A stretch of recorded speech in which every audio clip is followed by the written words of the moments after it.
Hear the high-definition chime of a Microsoft Teams notification echoing in the glass-walled office of Arup's Hong Kong branch in the IFC Tower. If your CFO looked you in the eye through a 4K monitor and commanded you to bypass every internal control to facilitate an off-balance sheet secret deal that is going to make the company millions, would you demand the CFO provide a proof of funds, or would you authorize a capital outflow just to prove you're a team player and become a company hero? I'm Marion B.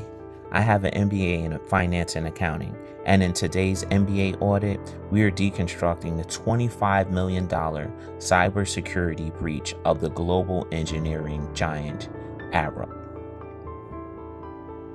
Joining me is Jen. Jen spent a decade auditing the unhackable treasury management systems of the Fortune 500s. Observe the skyline of Hong Kong in early 2024. This was the peak of corporate digital integration, right before the generative system failure turned every video call into a fiduciary liability. Arup felt secure behind their multi-factor authentication, but they suffered a total perceptual logic failure. The hackers then exploit a software bug, as hackers usually do. They exploited the authority bias of the corporate hierarchy, aka don't question the boss's boss. Jen, the clerk, we'll call him John. He initially flagged the request as a phishing attempt, but then he joined a video call with the UK-based CFO and several colleagues he recognized. In the world of social engineering, was this a failure of the verification protocols? It was a total failure, Marianne. That $25 million wasn't stolen via brute force attack. It was a social arbitrage play. John watched his boss's digital ghost blink, breathe, and issue commands. That wasn't just a hack. It was a high-stakes theatrical production where the capital risk was real, but the actors were fake. We're talking about 15 separate tranches moved to 5 different bank accounts. How does a junior staffer move that much liquid capital without a dual authorization alarm triggering a lockdown? Because the two keys were held by ghosts. The hackers didn't just deepfake the CFO. They deepfake cloned the entire finance department. When John looked for a second opinion on the call, the person giving the green light was another AI-generated colleague. It was a closed-loop hallucination that bypassed every audit trail. This wasn't a dark web mystery. It was open source intelligence weaponized. The hackers spent months scraping public footage of Arup's CFO, keynotes, earning calls, and investor relations briefings to feed the machine. It was pure genius. We have to look at the psychology here. By targeting the Hong Kong satellite office from the UK headquarters, they were exploiting a geographic risk gap in the firm's governance model. Absolutely, the colonial echo. In these global firms, there's a centralized authority dynamic where the London headquarters is the sun and everyone else is a planet. When London demands an emergency liquidity event, the satellites obey. The hackers didn't just replicate a face, they replicated the C-suite gravitas that junior staff are conditioned to never audit. It's the inner power and authority that leaders have that draws people in. 25 million is a massive liquidation. Usually scammers take the smash and grab approach for, let's say, 50K. Why did they stay on the line for 15 separate transactions? 0-day hubris, Marion.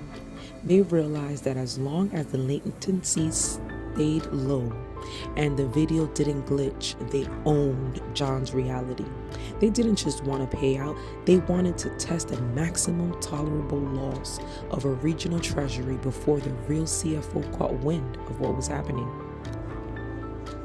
Rob Gregg, Arup's global CIO, eventually went public with this. He noted that John did have an initial gut feeling something was wrong. What was the forensic kill shot that silenced his internal audit instinct. The multi-participant validation. He entered the call as a skeptic, but when he saw 5 of his actual co-workers, people whose professional credentials he trusted, nodding in agreement with the CFO's capital allocation orders, his risk assessment snapped. He assumed his suspicion was a false positive. That is the ultimate systemic risk realization. When the social proof of 5 nodding heads overrides your internal audit controls, your risk engine isn't just broken, it's obsolete.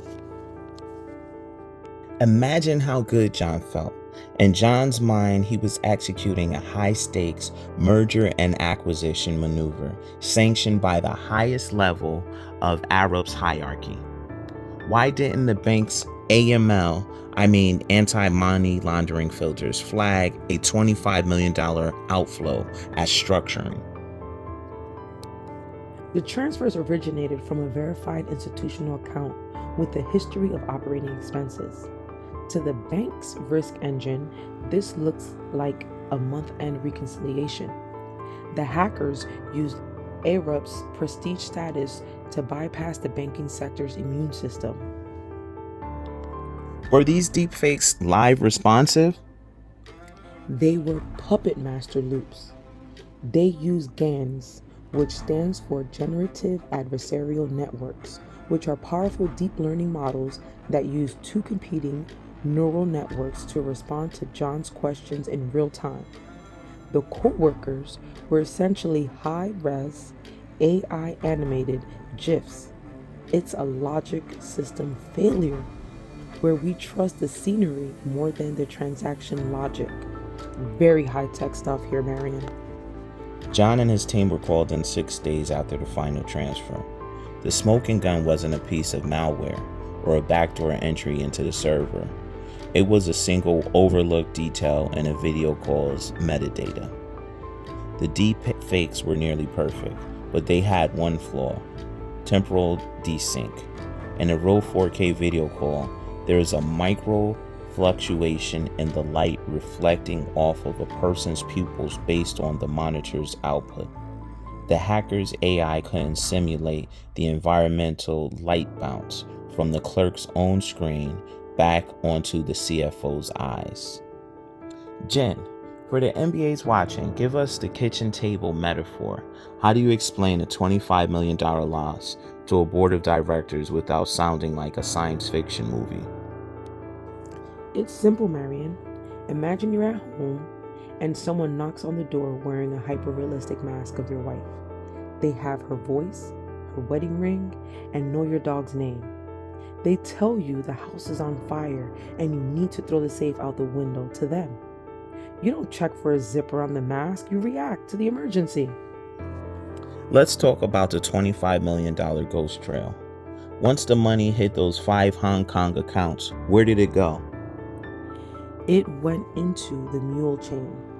Within 30 minutes of each transfer, the funds were splintered into hundreds micro transactions, converted into USDT tether, and bounced through tumblers in jurisdictions with no extradition treaties.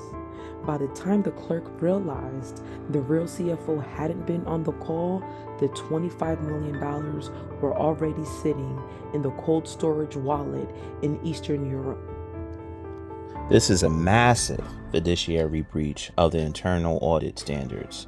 If you were auditing this firm's internal controls the day before the hack, what would their score have been? On paper, an 11 out of 10. They had MFA. They had encrypted channels. They had a clear desk policy. This was unprecedented. Who trains for sensory deception? They assume that if you can see a face and hear a voice, it's a person. Any right person would. The assumption is now a liability asset. The clerk was later cleared of criminal intent, but his career is effectively over. John is no longer working in the field. Is he the victim or the governance gap? In actuality, he's both. He is the sacrificial buffer. The company used him to maintain the illusion that their systems were safe and only human error was to blame. But the truth is, the system was designed to trust authority, and the hackers simply upgraded that authority. Visualize the debris of a digital explosion. 25 million in working capital evaporated into the ether of the blockchain. In the aftermath, the investigation led by Rob Greig didn't just look for hackers, it looked for structural deficit in their human logic. Arup was forced to confront a terrifying reality. Their information security wasn't broken, it was simply irrelevant in a world of synthetic authority. Jen, the money is gone. While Hong Kong police made 6 arrests in unrelated deepfake rings, the Arup's 25 million hasn't been recovered. What is the residual debt this leaves on the company's balance sheet and its global reputation? The financial hit was absorbed into their contingency reserves. Arup is a multi-billion-dollar entity, but the reputational debt is permanent, non-current liability. They are now the global case study for every cyber insurance underwriter on Earth. The residual debt is death of implicit trust. Now, every time an executive calls a subordinate, there is a microsecond of due diligence doubt. Is this my boss? Or is this a deep learning script? That friction slows down the velocity of global commerce. My sources in the forensic community kind of confirmed the hackers likely utilized deepfake as a service modules. The secret is that the CFO wasn't fully autonomous AI. It was a biometric shell controlled by a human, more like a pilot in real time. The legal outcome is a ghost chase. The funds were moved through shell corporations and offshore jurisdictions. The trail ends in the digital graveyard of unrecoverable assets. The strategic takeaway for your next board audit committee is this: verification is not a video call, it's an unverified asset. Moving forward, the only unbreakable internal control is a secondary out-of-band verification. A physical phone call to a known landline or a biometric safe word that never touches a digital screen.